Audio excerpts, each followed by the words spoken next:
সবাইকে টেকনিক এডুকেশনের পক্ষ থেকে শুভেচ্ছা এবং স্বাগতম। তো আমরা শুরু করেছিলাম সাবজেক্ট বাই এগ্রিমেন্ট। ইতিমধ্যে আমরা 11 পর্যন্ত পার্টগুলো আমরা কমপ্লিট করেছি।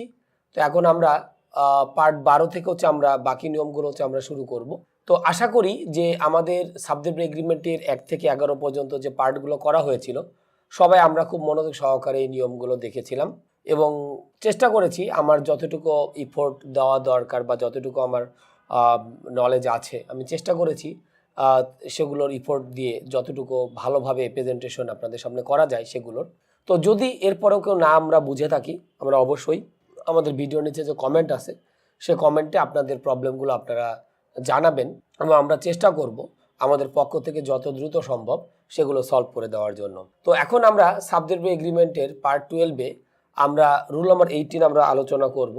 তো রুল নাম্বার 18 আমরা যেটা লিখবো হচ্ছে ইনডিফাইনাইট প্রোনাউন, যেটাকে আমরা বাংলায় বলে থাকি হচ্ছে অনির্দিষ্টবাচক সর্বনাম। ইনডিফাইনাইট প্রোনাউন, ইনডিফাইনাইট প্রোনাউন বা আমরা এক কথাই বলতে হচ্ছে কি অনির্দিষ্টবাচক সর্বনাম। তো ইনডিফাইনাইট প্রোনাউন বলতে আমরা যেটা বলেছিলাম যেটা অনির্দিষ্টবাচক সর্বনাম আমাদের টোটালি হচ্ছে 12টা। যেমন আমরা যদি এখানে লিখি এভরিবডি, এরপর আমাদের দেওয়া থাকলো হচ্ছে কি এভরিওয়ান, এরপর আমরা লিখলাম হচ্ছে এভরিথিং, এভরিথিং। এরপরে যদি আমরা এখানে লিখি সামবডি, এরপর আমরা লিখলাম হচ্ছে কি সামওয়ান, নেক্সট আমরা লিখলাম হচ্ছে কি সামথিং। এরপরে যদি আমরা লিখি এনিবডি, এনিবডি, এরপর লেখা থাকলো এনিওয়ান, তারপর আমরা লিখলাম হচ্ছে এনিথিং।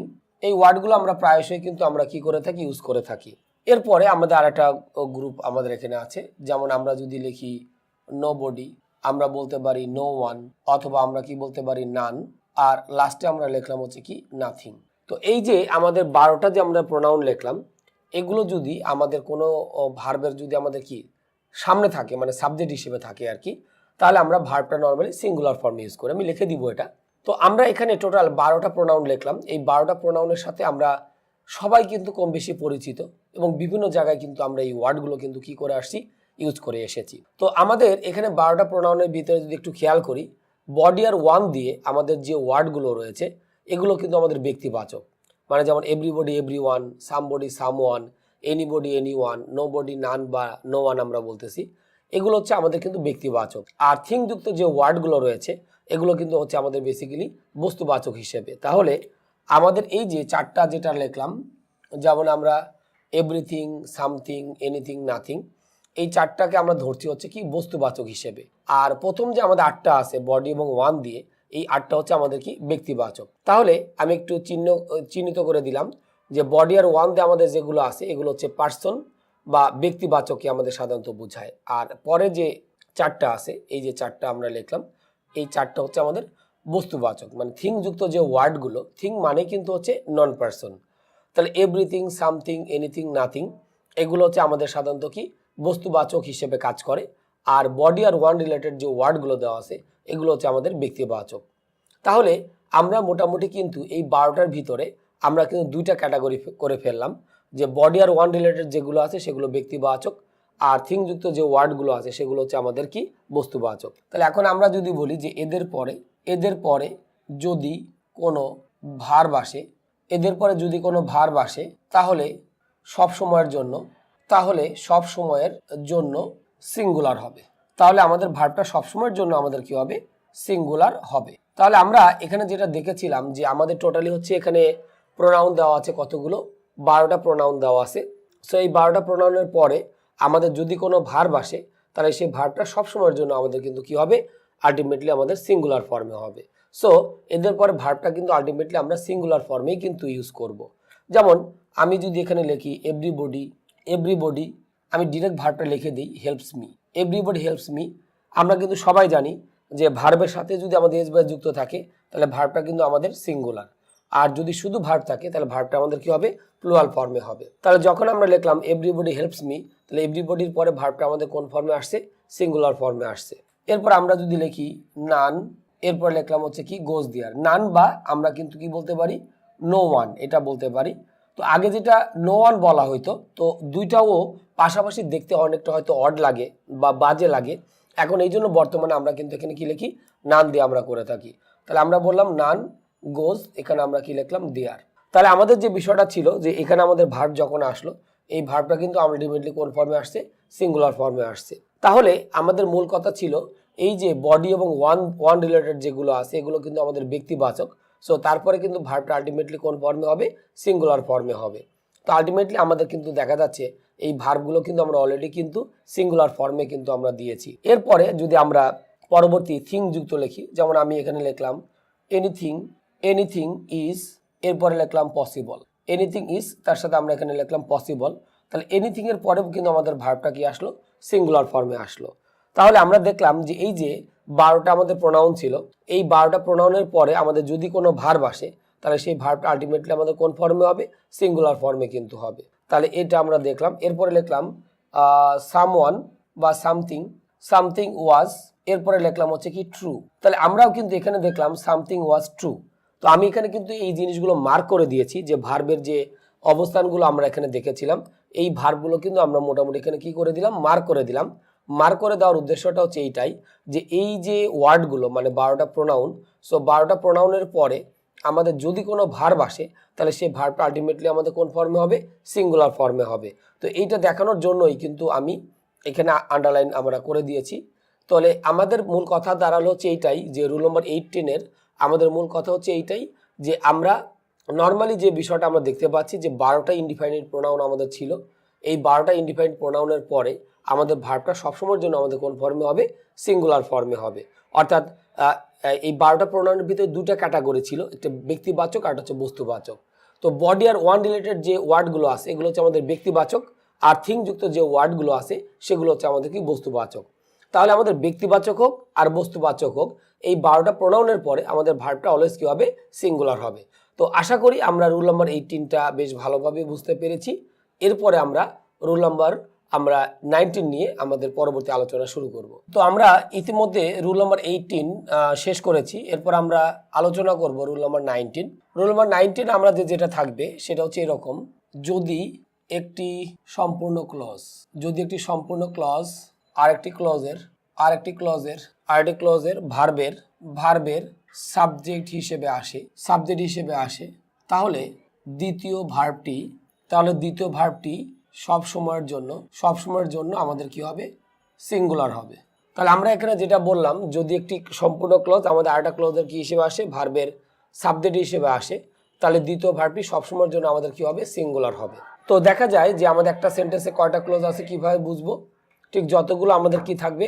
ফাইনাইট ভার্ব থাকবে। যদি সেন্টেন্সে আমরা দেখি আমাদের একটা ফাইনাইট ভার্ব আছে তাহলে ক্লজ কয়টা? একটা। যদি সেন্টেন্সে দেখি আমাদের দুইটা ফাইনাইট ভার্ব দেওয়া আছে তাহলে আমাদের ক্লজ কয়টা? দুইটা। আবার যদি দেখি তিনটা ভার্ব আছে তাহলে ক্লজ কয়টা? তিনটা।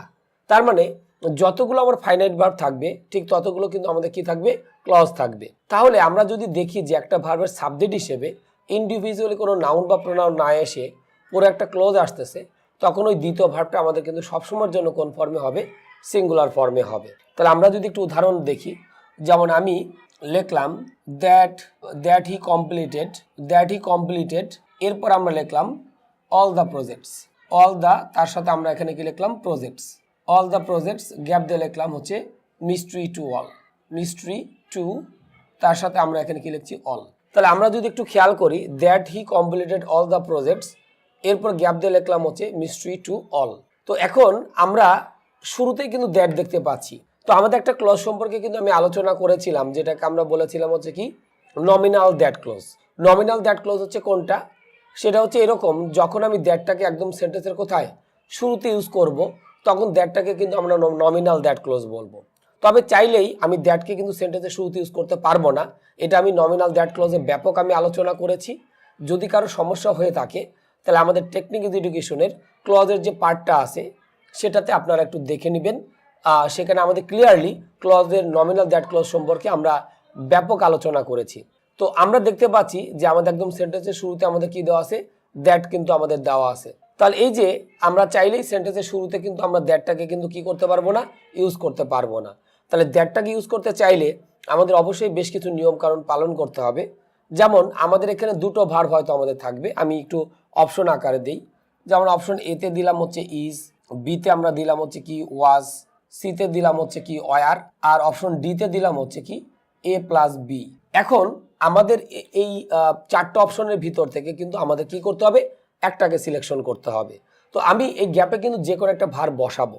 এই যে আমাদের যে ভার্বগুলো অপশনে আছে এর মধ্যে থেকে কিন্তু কি করব, যে কোনো একটা ভার্বকে কিন্তু আমাকে বসাইতে কিন্তু হবে। তো এখন আমরা যদি একটু খেয়াল করি যে আমাদের প্রথম যে ভার্বটা ছিল কমপ্লিটেড, এটার সাবজেক্ট আমরা কি পেয়েছি, হি। কিন্তু এখানে গ্যাপে যে ভার্বটাই থাকুক না কেন, এই ভার্বের কিন্তু আলটিমেটলি কিন্তু আমাদের কি নাই, সাবজেক্ট নাই।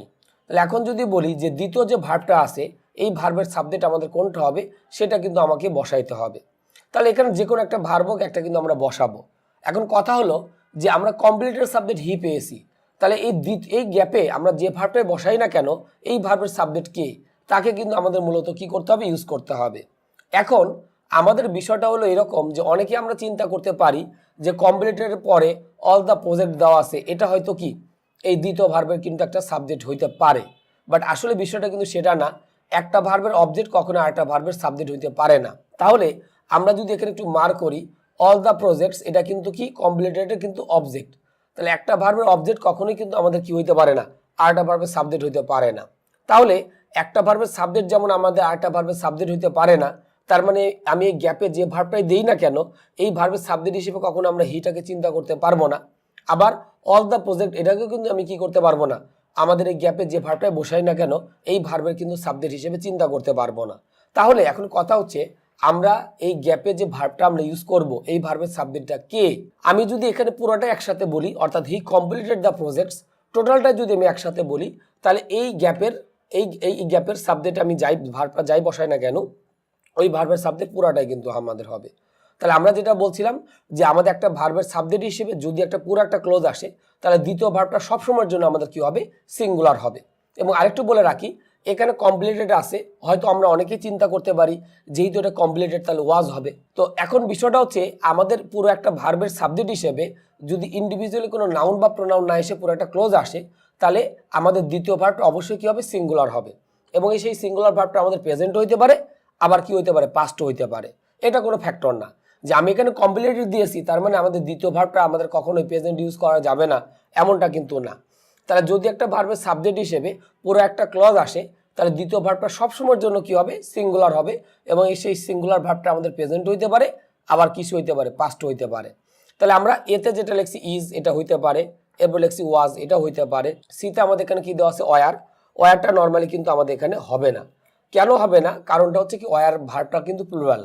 তাহলে আমাদের ওই ভার্বের সাবজেক্ট হিসেবে কিন্তু আমরা এখানে কি ওয়ারটাকে ইউজ করতে পারছি না।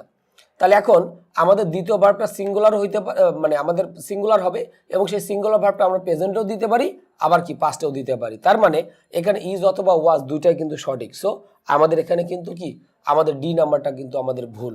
কেন, কারণ ডি নাম্বারে কিন্তু আমাদের বলা হয়েছিল কি এ প্লাস বি। তাহলে এ প্লাস বি কিন্তু আলটিমেটলি এখানে আমাদের হবে না, কারণ একটা ভার্বের সাবজেক্ট হিসেবে যদি একটা পুরা ক্লজ আসে, তাহলে দ্বিতীয় ভার্বটা সবসময়ের জন্য আমাদের কি হবে, সিঙ্গুলার হবে। এখানে আমাদের উত্তরটা কিন্তু হবে এ প্লাস বি দুইটাই। সো আমাদের অ্যান্সারটা এখানে ডি নাম্বারটা হবে, যেহেতু আমাদের এ প্লাস বি বলা হয়েছে। তাহলে এখানে এ নাম্বারও সঠিক, বি নাম্বারও সঠিক। তো হয়তো অনেকেই কিন্তু আমরা ওয়াজ দিতে পারি, কারণ যেহেতু আমাদের কোয়েশ্চেনে কমপ্লিটেড দেওয়া ছিল, এটা থেকে হয়তো অনেকেই আমরা মানে ওয়াজটা দিতে পারি। বাট বিষয়টা সেটা না। বিষয়টা হচ্ছে যে আমাদের দ্বিতীয় ভার্বের সাবজেক্ট হিসেবে আমাদের ভার্বটা সিঙ্গুলার হবে, এবং সেই সিঙ্গুলার ভার্বটা আমরা চাইলে প্রেজেন্টেও দিতে পারি, আবার চাইলে আমরা কিসে করতে পারি, পাস্টেও কিন্তু দিতে পারি। সো এই জন্য আমাদের অ্যান্সার হচ্ছে এ প্লাস বি। এরপরে যদি আমাদের অন্য একটা উদাহরণ দিই, যেমন আমি যদি এখানে লিখি দ্যাট দে, এরপরে লিখলাম helped, that they help the, এখানে আমি লিখলাম হচ্ছে কি ওয়ার্কস মানে এখানে কাজগুলি। That they help the works, এখানে আমি লিখলাম হচ্ছে not clear to all, not clear, এরপর লিখলাম টু, এরপর আমরা এখানে কি দিলাম, অল। তাহলে আমাদের হয়তো কোশ্চেন এটা দেওয়া থাকলো। এখন যদি আমরা এখানে অপশন এতে আমরা দেই হচ্ছে কি ওয়াজ দিলাম, বিতে আমরা দিলাম হচ্ছে কি ওয়ার, সিতে দিলাম হচ্ছে আমাদের কি হ্যাভ, আর ডিতে আমরা দিলাম হচ্ছে কি আর। আমাদের হচ্ছে বলা হলো এই চারটার ভিতরে আমাদের কোনটা অ্যান্সার হবে। তাহলে আমরা এখন যদি একটু খেয়াল করি যে আমাদের হেল্পের সাবজেক্ট আমরা কি পেয়েছি, দে। বাট এই গ্যাপে আমি যে ভার্বটাই দিই না কেন, এই চারটার ভিতরে আমি একটা ভার্ব ইউজ করব, ওই ভার্বের কিন্তু আমাদের আলটিমেটলি কি দেওয়া নাই, সাবজেক্ট কিন্তু আমাদের দেওয়া নাই। তাহলে এখন বিষয়টা হচ্ছে আমরা হেল্পের সাবজেক্ট আমরা কি পেয়েছিলাম, দে, কিন্তু এই এই আমাদের গ্যাপে আমাদের কিন্তু কি দেওয়া নাই, আমাদের কিন্তু এই ভার্বের কিন্তু সাবজেক্ট দেওয়া নাই। তাহলে হেল্পের সাবজেক্ট আমরা দে পেয়েছিলাম, কিন্তু আলটিমেটলি এই গ্যাপে যেটা আছে এই ভার্বের কিন্তু আমাদের আলটিমেটলি কি পাচ্ছি না, সাবজেক্ট পাচ্ছি না। তাহলে এখন বেসিক্যালি যে বিষয়টা থাকে যে আমাদের হচ্ছে যে এই দ্বিতীয় ভার্বের সাবজেক্ট হিসেবে আমরা দেটাকেও বলতে পারবো না, আবার দ্য ওয়ার্কস এটাও কিন্তু আমরা বলতে পারবো না। কেন, কারণ দে অলরেডি একটা ভার্বের সাবজেক্ট হয়ে গিয়েছে হেল্পের, অতএব দে কখনোই আর কোনো ভার্বের সাবজেক্ট হতে পারবে না। আবার অনেকে আমরা চিন্তা করতে পারি দ্য ওয়ার্কস হয়তো কি এই ভার্বের সাবজেক্ট হবে, এটাও কিন্তু আমাদের বলা যাবে না। কেন? কারণ একটা ভার্বের অবজেক্ট কখনো আরেকটা ভার্বের কিন্তু কি হইতে পারে না, সাবজেক্ট হইতে পারে না। তাহলে এখন কোয়েশ্চেন হচ্ছে, তাহলে আমার যে গ্যাপটা হচ্ছে দ্বিতীয়টা যেটা দেওয়া আছে, এই ভার্বের সাবজেক্ট কে? আমি যদি একসাথে যদি বলি যে দে হেল্প দ্য ওয়ার্কস, তাহলে এই পুরো ক্লজটাই কিন্তু আমাদের বেসিক্যালি কি হবে, এই ভার্বের সাবজেক্ট হবে। তাহলে যদি একটা সম্পূর্ণ ক্লজ আমাদের আরেকটা ক্লজের ভার্বের সাবজেক্ট হয়, তাহলে সেক্ষেত্রে কনজাংশনটা আমরা বেসিক্যালি কোথায় ইউজ করে থাকি, শুরুতে, এবং ম্যাক্সিমাম ক্ষেত্রে আমরা সাধারণত কাকে ইউজ করে থাকি, দ্যাটটাকে ইউজ করে থাকি। এই জন্য কিন্তু আমরা এটাকে কিন্তু কি বলছি, নমিনাল দ্যাট ক্লজ বলতেছি। তাহলে আমরা দ্বিতীয় ভার্বের কিন্তু এখানে সাবজেক্ট পাচ্ছি না, তাহলে দ্বিতীয় ভার্বের সাবজেক্ট হিসেবে কিন্তু আমাদের কি আসতেছে, পুরো ক্লজটা আসতেছে। তাহলে যদি দ্বিতীয় ভার্বের সাবজেক্ট হিসেবে পুরো একটা ক্লজই আসে, তখন সেক্ষেত্রে ক্লোজ মার্কারটা বা কনজাংশনটা আমরা কোথায় ইউজ করবো, সেন্টেন্সের কোথায় ইউজ করতে হবে, শুরুতে, এবং ম্যাক্সিমাম ক্ষেত্রে আমরা কাকে ইউজ করবো, ম্যাক্সিমাম ক্ষেত্রে আমরা ইউজ করবো দ্যাটটাকে। এটা নমিনাল দ্যাট ক্লজ আমি বহুবার আলোচনা করেছি, অনেকগুলো নিয়মেও কিন্তু আমি এটা আলোচনা করেছি। তো যাদের একটু প্রবলেম হয়, আমি তাদেরকে রিকোয়েস্ট করব যে আমাদের ইংলিশ, আমাদের হচ্ছে যে টেকনিক্যাল এডুকেশনের যে ইংলিশের ভিতরে আমাদের নর্মালি এই বিষয়টা আলোচনা করা আছে নমিনাল দ্যাট ক্লজে, সেটা আমরা অবশ্যই দেখব। তাহলে যখন আমরা লিখলাম যে that they help the works, gap দিয়ে লিখলাম is not clear to all. তো এখানে আমাদের হেল্প দেওয়া আছে। তো এখন আমাদের হয়তো অনেকেই আমরা চিন্তা করতে পারি যে আমাদের এখানে হয়তো আমরা ভার্বটা কি বসাবো, সিঙ্গুলার বসাবো, এবং আমাদের পাস্ট ইউজ করতে হবে। বিষয়টা কিন্তু সেটা না। নমিনাল দ্যাট ক্লজ যদি কোনো একটা ভার্বের সাবজেক্ট হয়, সেই ভার্বটা সবসময়ের জন্য কি হবে, সিঙ্গুলার হবে, এবং সেই সিঙ্গুলার ভার্বটা আমাদের প্রেজেন্টও হইতে পারে, আবার কিছু হইতে পারে, পাস্টও হইতে পারে। বাট আমাদের দ্বিতীয় ভার্বটা এখানে কি করতে হবে, সিঙ্গুলার দিতে হবে। সো এই কারণে আমাদের এখানে ওয়ার হবে না, কারণ আমরা জানি ওয়ারটা প্লুরাল ভার্ব, ওয়ার কখনোই প্লুরাল ভার্ব এখানে ইউজ করতে পারবো না, হ্যাভটাও আমরা কি ইউজ করতে পারবো না, আবার আর যেটা দেওয়া আছে এটাও কিন্তু আমরা কি করতে পারবো না, ইউজ করতে পারবো না। সো আমাদের এখানে উত্তরটা কোনটা হবে, ওয়াজ। বা যদি এখানে ইজ থাকতো তাহলে কিন্তু সেটাও কিন্তু আমরা এখানে কি করতাম, অ্যান্সার করতাম। তাহলে আমাদের বিষয়টা দাঁড়ালো হচ্ছে এইটাই, যে যদি একটা ভার্বের সাবজেক্ট হিসেবে পুরো একটা ক্লজ আসে, তাহলে সেই দ্বিতীয় ভার্বটা সবসময়ের জন্য আমাদের কি হবে, সিঙ্গুলার হবে, এবং সেই সিঙ্গুলার ভার্বটা আমরা চাইলে কিসে করতে পারি, প্রেজেন্টেও করতে পারি, আবার চাইলে কিসে করতে পারি, আমরা কিন্তু পাস্টেও কিন্তু আমরা করতে পারি। তাহলে আশা করি এই নমিনাল দ্যাট ক্লজের নিয়মটা আমরা সবাই বুঝতে পেরেছি। তো সেই সাথে সাথে আমি রুল নাম্বার 19 এখানেই শেষ করছি, এবং একই সাথে সাথে আমাদের সাবজেক্ট এগ্রিমেন্টের পার্ট 12 আমি এখানে শেষ করছি। আশা করি আমাদের সাবজেক্ট এগ্রিমেন্টের পার্ট 13তে আপনাদের সবাইকে আমরা পাবো। তো সেই আশা ব্যক্ত করে এবং সবার সুস্বাস্থ্য কামনা করে আমি সাবজেক্ট এগ্রিমেন্টের পার্ট 2 এখানে শেষ করছি। সবাই ভালো থাকবেন, খোদা হাফেজ, আর দেখতে থাকবেন আমাদের টেকনিক্যাল এডুকেশনের সমস্ত ভিডিওগুলি।